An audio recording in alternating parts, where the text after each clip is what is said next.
करनाल प्रशासन और किसानों के बीच चल रहा संघर्ष खत्म हो गया है। जी हां, करनाल प्रशासन और किसानों के बीच सहमति बन गई है, जिसका ऐलान दोनों ने एक साथ प्रेस वार्ता करके किया।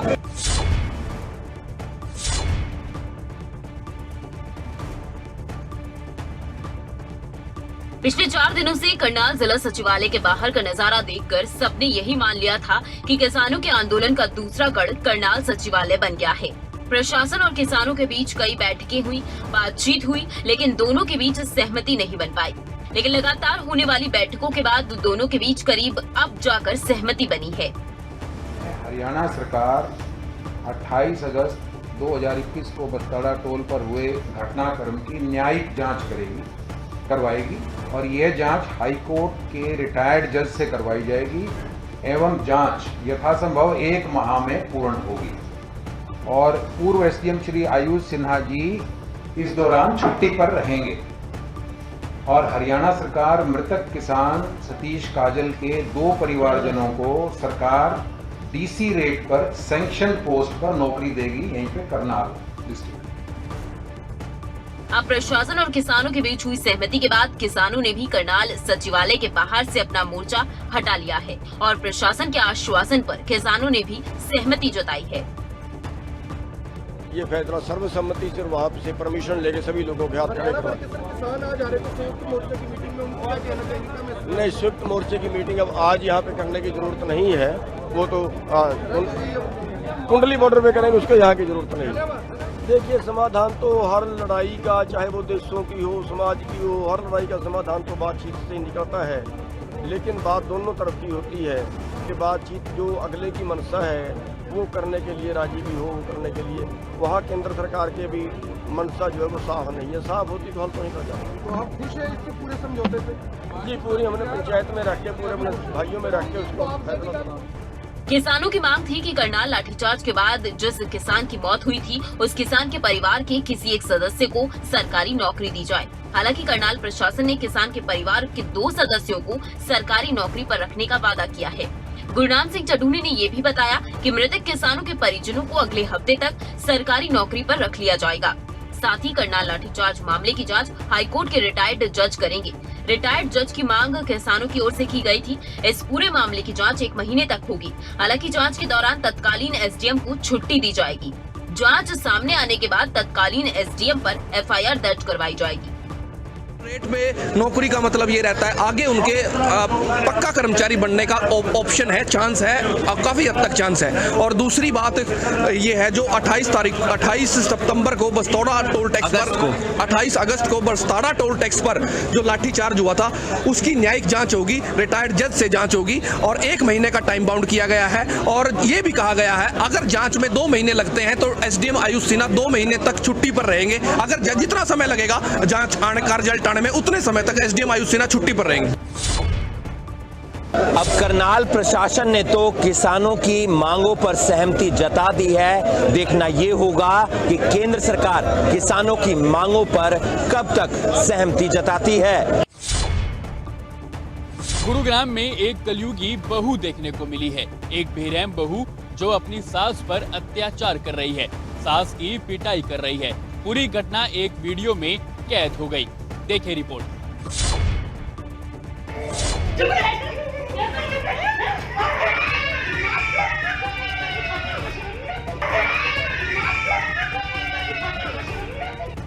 गुरुग्राम के राजेंद्र पार्क का एक वीडियो इन दिनों सोशल मीडिया पर खूब वायरल है। बदतमीजी ना करे कविता, तेरे बात न करियो। मेरे तूने मारा है ना, ये याद भाई, तूने बदतमीजी करी है घर के अंदर। हाँ, घर के अंदर। वीडियो में एक महिला की सास है और वीडियो बनाने वाला महिला का पति है।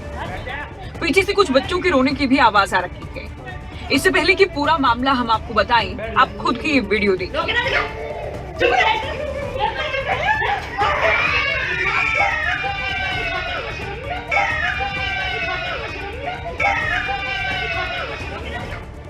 एक बेरहम बहू जो अपनी सास की पिटाई कर रही है, सास को थप्पड़ पर थप्पड़ जड़ रही है।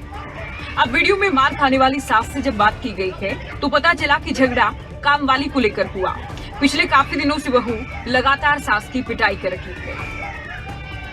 मारपीट कर दिया? वो मैंने काम वाली के लिए बोल दिया था कि मेरे से इतना काम नहीं होता बेटा, मैं सुबह का नाश्ता मैं बनाती हूँ हैं। अब तो वो कहती है ऊपर काम वाली बिल्कुल नहीं लगेगी। तो मेरे बेटे से भी मारपीट की और मुझे बहुत मारा, वीडियो भी है हमारे पास। अच्छा, हाँ बेटा। तो क्या और यहाँ पे सब मेरी स्वेलिंग वगैरह हड्डियों पे बहुत दर्द है, चप्पलों से मारा बेटा, मेरे कपड़े फाड़ दिए मेरे। हालांकि ये वीडियो कुछ समय पहले का बताया गया, लेकिन बीती रात बेरहम बहू ने अपने परिवार वालों के साथ मिलकर न केवल सास की बल्कि अपने पड़ोसियों की भी पिटाई की, जो उसके अत्याचार के खिलाफ आवाज उठा रखी थी। उन्होंने ना आप देखा ना ताप देखा, इनको तो उसे क्या कहते हैं धक्का दे दिया, मेरे बाल खींच के अंदर पकड़ लिया मुझे और दरवाज़ा कर दिया बंद। वो 5-6 लोग थे जिसमें 3 महिलाएं थी और साथ में 2 पुरुष थे। तो उन्होंने मेरे साथ आके बहुत बदतमीज़ी करी और मेरे पे यहाँ पे पिस्टल भी रखी, अगर ज़्यादा आप इनमें इन्वॉल्व होगे तो हम आपको जान से ख़त्म कर देंगे। और मुझे बहुत ही बुरे तरीके से मारा, मेरे सिर पे यहाँ पे किसी हथौड़े से पता नहीं किसी चीज़ से वार भी किया गया, प्लास्टिक का हथौड़ा था वो, मुझे नहीं पता। मैं कुछ टाइम के लिए बेहोश हो गई थी, मुझे गली वालों ने आके सबने संभाला। अब यहाँ पीड़ितों ने न सिर्फ अपनी बहू पर आरोप लगाए हैं, बल्कि पुलिस पर भी समय पर कार्रवाई न करने के आरोप लगाए गए हैं। अब देखना ये होगा कि इस मामले में पुलिस कब तक संज्ञान लेती है। चरखी दादरी में एक बार फिर से पुलिस के हाथ बड़ी सफलता लगी है। पुलिस ने शराब से भरे एक ट्रक को बरामद किया है। इस दौरान पुलिस ने 2 लोगों को गिरफ्तार भी किया है। जहां एक और नशा तस्कर एक्टिव है, तो वहीं हरियाणा पुलिस भी एक्शन मोड में नजर आ रही है। एक बार फिर चरखी दादरी पुलिस को सफलता हाथ लगी। हरियाणा से राजस्थान में सप्लाई की जा रही अवैध शराब का जखीरा बरामद किया गया।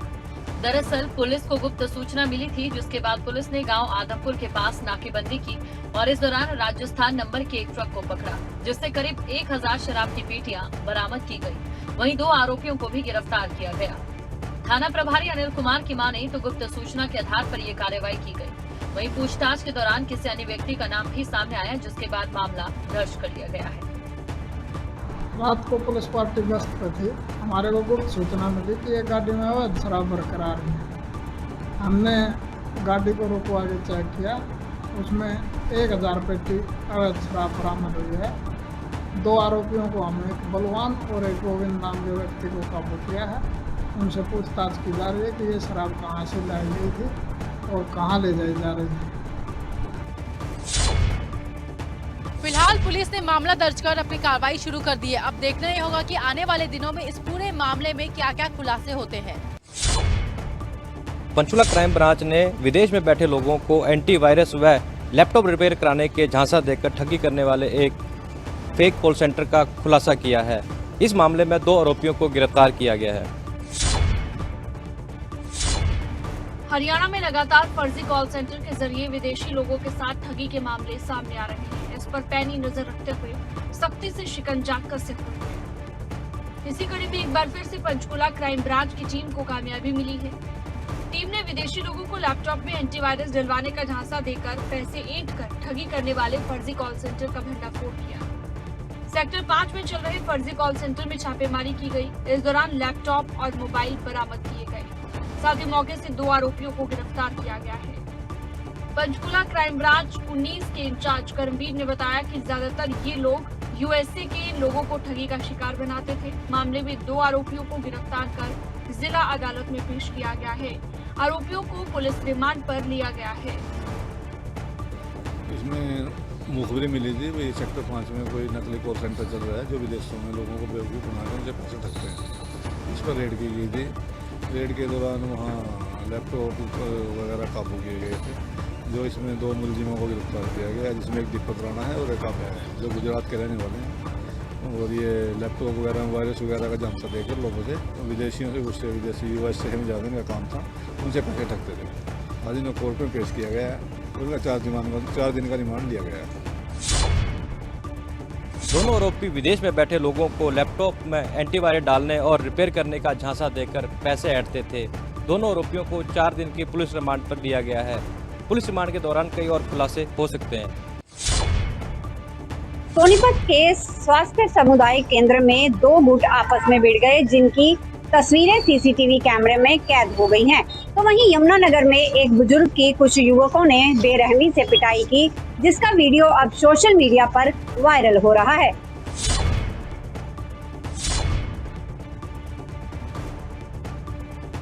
ये तस्वीरें सोनीपत के सामुदायिक स्वास्थ्य केंद्र की है, जहां दो गुट आपस में भिड़ गए। दरअसल दोनों पक्षों में पहले ही पैसे के लेन देन में विवाद हुआ था, जिसमें दोनों व्यक्ति गंभीर रूप से घायल हुए। अपना उपचार करवाने अस्पताल पहुंचे दोनों व्यक्तियों ने जब एक दूसरे को आमने सामने पाया तो दोनों एक बार फिर भिड़ गए, जिनकी तस्वीरें आप टीवी स्क्रीन पर देख रहे हैं। दोनों गुटों के सदस्य एक दूसरे के साथ जमकर हाथापाई करते नजर आ रहे हैं। इतना ही नहीं, इमरजेंसी वार्ड में रखे जरूरी सामानों से भी एक दूसरे पर हमला कर रहे हैं, जिसके कारण सरकारी संपत्ति को काफी नुकसान हुआ। झगड़े की तस्वीरें सीसीटीवी में कैद हो गई। वहीं पुलिस ने दोनों के खिलाफ अलग अलग मामले दर्ज कर लिए हैं। दो युवक सरकारी सीएचसी में लड़ाई झगड़ा कर रहे हैं और तोड़फोड़ कर रहे हैं, जिस पर पुलिस टीम को मौका पर भेजा गया, जिस पर एसएमओ ने शिकायत दर्ज करवाई कि कुलदीप आरओ गसोली व रविंद्र खेड़ी तंगा दो युवक आए थे, जो पहले झगड़ा करके यहाँ इलाज करवाने के लिए आए थे। तो दोनों ने अस्पताल में भी लड़ाई झगड़ा किया और अस्पताल के सामान के साथ तोड़फोड़ की, जिस पर एसएमओ की शिकायत पर मुकदमा दर्ज कर लिया गया। इसमें आरोपी कुलदीप और रविंद्र दोनों के खिलाफ एफआईआर दर्ज की गई है, जो इंजर्ड होने के कारण दोनों को यहाँ से पीजीआई में सुरक्षित रेफर किया गया। वहीं दूसरी तरफ यमुनानगर सोशल मीडिया पर एक बुजुर्ग की पिटाई का वीडियो वायरल हो रहा है। वायरल हो रहे इस वीडियो में साफ नजर आ रहा है कि बुजुर्ग को कुछ लोग बुरी तरह से पीट रहे हैं। एक व्यक्ति इस बुजुर्ग का फोन छीन कर तोड़ते हुए भी नजर आ रहा है और अन्य व्यक्ति बुरी तरह से पीटते हुए नजर आ रहे हैं। ये वीडियो इंडस्ट्रियल एरिया का बताया जा रहा है। पीटने वाले युवक फैक्ट्री के संचालक हैं, लेकिन इस बुजुर्ग को क्यों पीट रहे हैं ये बात अभी तक सामने नहीं आई। अब देखना ये होगा कि इस वीडियो को आधार बनाकर पुलिस इस पर कोई कार्रवाई करती है या नहीं। एक और पुलिस ने दोनों गुटों के खिलाफ जब मामला दर्ज कर लिया है, अब देखना ये होगा कि बुजुर्ग की पिटाई के मामले में पुलिस क्या एक्शन लेती है। टोक्यो में अपनी जीत का डंका बजाने के बाद भारतीय पैरालंपिक खिलाड़ियों की घर वापसी हो गई है। जापान से वतन लौटने के बाद इन खिलाड़ियों का शानदार स्वागत किया गया। इस रिपोर्ट में देखिए।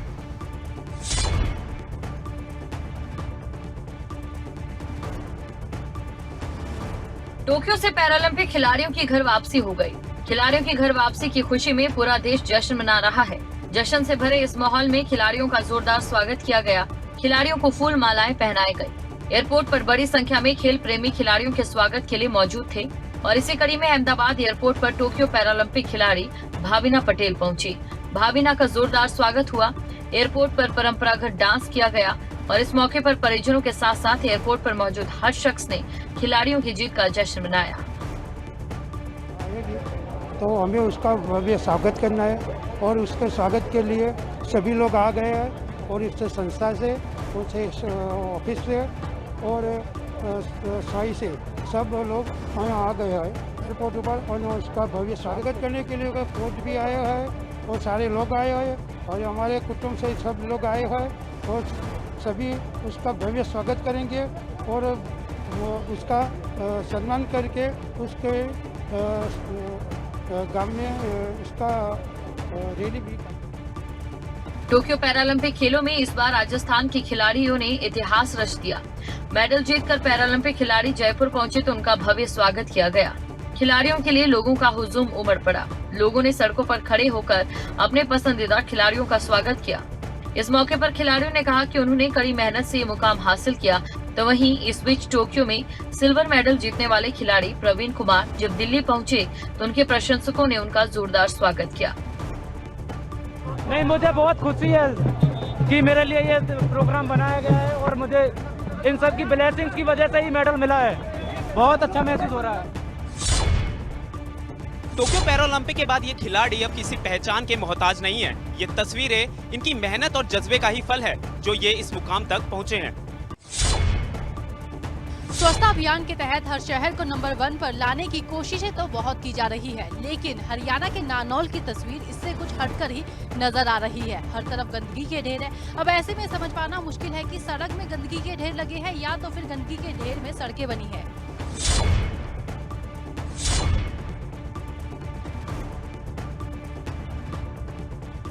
नारनौल शहर में एंट्री करते ही आपके स्वागत में कोई और खड़ा हो ना हो, लेकिन सड़कों पर पड़ा ये कूड़ा आपका इंतजार जरूर कर रहा है।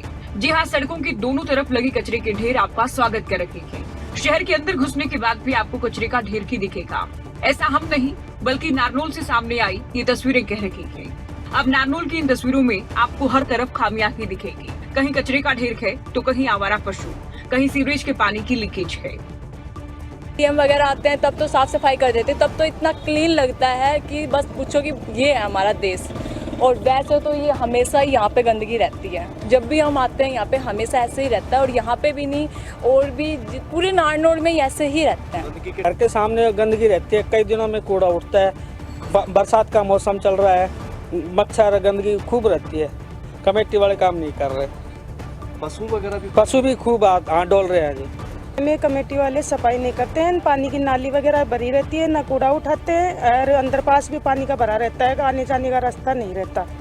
कमेटी वाले देख रेख भी नहीं करते बिल्कुल भी। नारनौल नगर परिषद की कार्यकारी अभियंता अंकित वशिष्ठ सड़कों की हालत के लिए कर्मचारियों की कमी होने की बात को जिम्मेदार मानते हैं। बता दें कि 1 लाख से ज्यादा आबादी के इलाके नारनौल के लिए 29 और ठेकेदारों के जरिए 187 कर्मचारियों की नियुक्ति शहर की सड़कों की सफाई के लिए की गई है, जो कि आबादी के मुकाबले वाकई कम है। सरकार द्वारा जो पॉपुलेशन बढ़ी है या गांव ऐड हुए हैं उनमें नए कर्मचारी तो नहीं दिए गए हैं, पर जो अभी एग्जिस्टिंग गांव में कर्मचारी काम कर रहे थे उन्हीं से हम काम करवा रहे हैं। और बाकी हम समय समय पर इस पे ध्यान दे रहे हैं, गांव में भी जाके चेक करके आ रहे हैं और सफाई दरोगा उनके ऊपर हैं, उनसे रिपोर्ट लेते रहते हैं। जहाँ भी कोई कमी है, शिकायत मिलती है, उस पर तुरंत कार्रवाई करने के निर्देश जारी किए जाते हैं। शहर में बढ़ती गंदगी और नगर परिषद की लापरवाही से आमजन परेशान है। स्कूल जाने वाले बच्चे भी परेशान हैं। लोगों का कहना है कि काफी दिनों तक सड़कों से गंदगी नहीं उठाई जाती, जिससे जीना मुश्किल हो गया है। अब जब मौसम के साफ होने के बावजूद सड़कों का ये हाल है, तो सोचिए जरा बारिश के बाद इन सड़कों का क्या हाल होता होगा। पलवल नगर परिषद की लापरवाही कम होने का नाम नहीं ले रही है। सफाई ठेकेदार की लापरवाही के चलते अब शहर में जगह जगह कूड़े के ढेर लगने लगे हैं। हाल ये है कि फिलहाल कूड़ा नेशनल हाईवे पर भी डाला जा रहा है।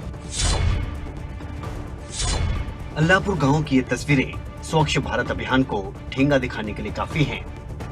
राष्ट्रीय राजमार्ग पर दिन दहाड़े लंबे समय से कूड़ा डाला जा रहा है। इससे पहले फिरोजपुर गांव के डंपिंग स्टेशन में शहर का कूड़ा डाला जा रहा था। लोगों की परेशानी बढ़ी, जिसके बाद कर्मचारियों को कूड़ा डालने से रोका गया और अब हाईवे पर ही कूड़े डालने का विरोध NHAI की तरफ से किया जा रहा है। वैसे तो नेशनल हाईवे से कूड़े का डंपिंग स्टेशन 1 किलोमीटर दूर होना चाहिए और गाँव की आबादी से आधा किलोमीटर यानी 500 मीटर दूर, लेकिन नगर परिषद की लापरवाही से कूड़े के डंपिंग स्टेशन को बनाते समय लापरवाही बढ़ती गई और नियमों को ताक पर रखकर गांव के पास ही डंपिंग स्टेशन बना दिया गया, जो कि नेशनल हाईवे के काफी पास है। डंपिंग स्टेशन की बदबू से ग्रामीण परेशान हैं। लंबे समय तक गांव के लोगों ने हड़ताल भी की, जिसके बाद डंपिंग स्टेशन को बंद करवा दिया गया, लेकिन अब लगभग 12 दिनों से नेशनल हाईवे के किनारे ही कूड़ा फेंका जा रहा है।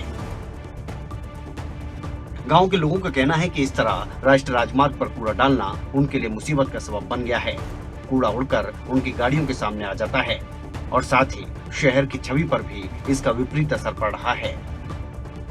ये गांव से बिल्कुल नज़दीक है, गांव की आबादी यहीं तक है, करीब 100 मीटर भी नहीं है। आधा किलोमीटर की तो बहुत बड़ी बात है, यहाँ 50-100 मीटर है।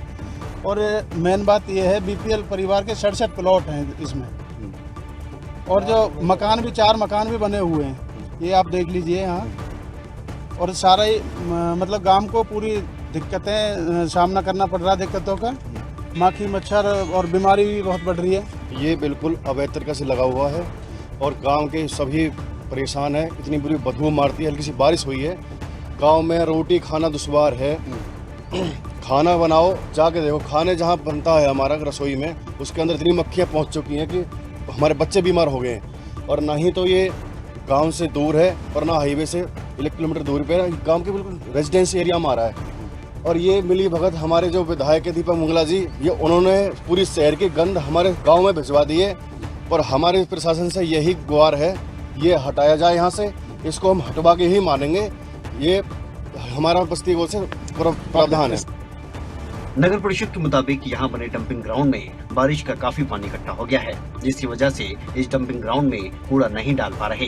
फिरोजपुर गांव में बने एक और डंपिंग ग्राउंड को भी स्थानीय लोगों ने बंद करवा दिया। यही वजह है कि राष्ट्रीय राजमार्ग पर ही कूड़ा फेंका जा रहा है। आश्वासन दिया गया है कि जल्द ही समस्या का समाधान किया जाएगा। हाईवे पे कूड़ा हम नहीं डाल रहे। हमारे को जो उसके पीछे अगर आपने देखा हो तो MRF सेंटर है जी। MRF सेंटर में सर वहाँ पे 4-4 फुट पानी खड़ा हुआ। इसकी कंप्लेंट नगर परिषद में लिखित रूप से भी की जा चुकी है, मौखिक रूप से भी की जा चुकी है। नगर परिषद भी इस चीज़ को बहुत मतलब कोशिश कर रही है इसका जिससे जल्दी हल निकल जाए। अभी भी SDM मैडम के पास गए हुए हैं अधिकारी, उन्होंने बोला हमको आश्वासन दिया है कि 1-2 दिन में हमको दूसरी जगह देख करके तो सारा कूड़ा वहाँ से 1-2 दिन में हम सर हटवा देंगे। वहीं जब हाईवे पर कूड़ा डालने के बाद NHAI के इंसिडेंट मैनेजर को पता चली तो वो अपनी टीम के साथ मौके पर पहुंचे और नगर परिषद की कूड़ा डालने वाली गाड़ियों को रोका गया। साथ ही चेतावनी दी कि जल्द ही समस्या का समाधान करवाया जाए, नहीं तो नगर परिषद या कूड़ा डालने वाली कंपनी के खिलाफ कार्रवाई की जाएगी।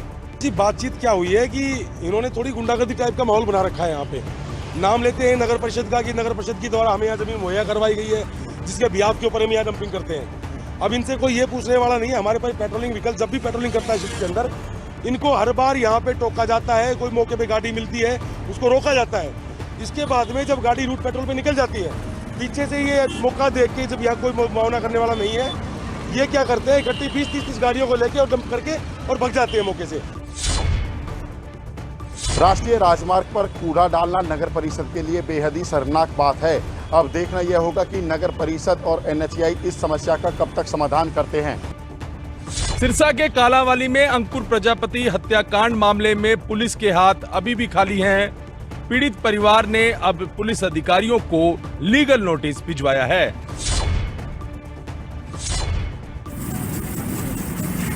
सिरसा के कालावाली के अंकुर हत्याकांड से हर कोई वाकिफ है। 18 जनवरी को घर में घुसकर अंकुर की हत्या करने के मामले में पुलिस के हाथ अब भी खाली है। 8 महीने गुजर चुके हैं, लेकिन पुलिस अब तक आरोपियों तक नहीं पहुंच पाई है, जिससे नाराज मृतक के परिजनों ने DGP के साथ साथ सिरसा के SP, DSP और कालावाली थाना प्रभारी को लीगल नोटिस भिजवाया है। इससे पहले भी मृतक की बहनें रक्षाबंधन पर थाना प्रभारी और SP को चूड़ियां भेंट कर चुकी हैं, लेकिन मामला अभी भी ठंडा पड़ा है। बार बार हमने गांधीगिरी से धरना किया, प्रदर्शन किया, हवन यज्ञ किया, पुलिस को चेताया, कैंडल मार्च निकाला और मांग की हत्यारे पकड़े जाएं। आज तक 8 माह से अधिक समय बीत चुका है। पकड़े जाने तो दूर, अपराधी पुलिस की पहचान से दूर हैं। मेरे परिवार की ओर से हमने 50,000 रुपये का इनाम भी गुप्त रूप से रखा गया कि जो भी नाम बताएगा हत्यारों का उसको इनाम दिया जाएगा। लेकिन जैसे ही रक्षाबंधन के दिन अंकुर की बहनों, मेरी भतीजियों, मेरे परिवार की ओर से सिरसा के पुलिस कप्तान को चूड़ियां भेंट की गई कि हमारा भाई आप नहीं, उसके कातिल नहीं ढूंढ पाए, तो बेटियां रोष में थी। जैसे ही चूड़ियां भेंट की तो 23 अगस्त को सिरसा के पुलिस कप्तान डॉक्टर अर्पित जैन की ओर से जो सुरक्षा कर्मी थे वो वापस ले लिए गए। मृतक अंकुर के चाचा ने कहा कि हम लगातार पुलिस से मामले में आरोपियों की गिरफ्तारी की मांग कर रहे थे, लेकिन पुलिस मामले में कोई कार्रवाई नहीं कर रही। यहाँ तक कि पुलिस हमारे परिवार को दी गई सुरक्षा भी वापस ले चुकी है। थाना के पुलिस महानिदेशक हिसार IG और सिरसा के पुलिस कप्तान से पूछना चाहता हूँ कि 3 फरवरी को मेरे व मेरे परिवार को जान का खतरा था और अपराधी आज तक नहीं ढूंढ पाए। आज हम सुरक्षित हैं, आज मेरी बेटियां सुरक्षित हैं, मेरा भाई सुरक्षित है, मैं सुरक्षित हूं, मेरा परिवार सुरक्षित है। कहीं ना कहीं पुलिस की मिलीभगत है। ये बात मैंने पहले भी, मेरे परिवार ने पहले भी की, राजनीति के दबाव के चलते हुए जो अपराधी हैं वो नहीं पकड़े जा रहे हैं। लंबे समय के बाद अब पुलिस कार्रवाई न होने से परिवार की उम्मीद टूट चुकी है। अब देखना ये होगा कि लीगल नोटिस भेजने के बाद क्या पुलिस इस मामले में कोई कार्रवाई करती है या अभी भी पुलिस के हाथ खाली ही रहते हैं।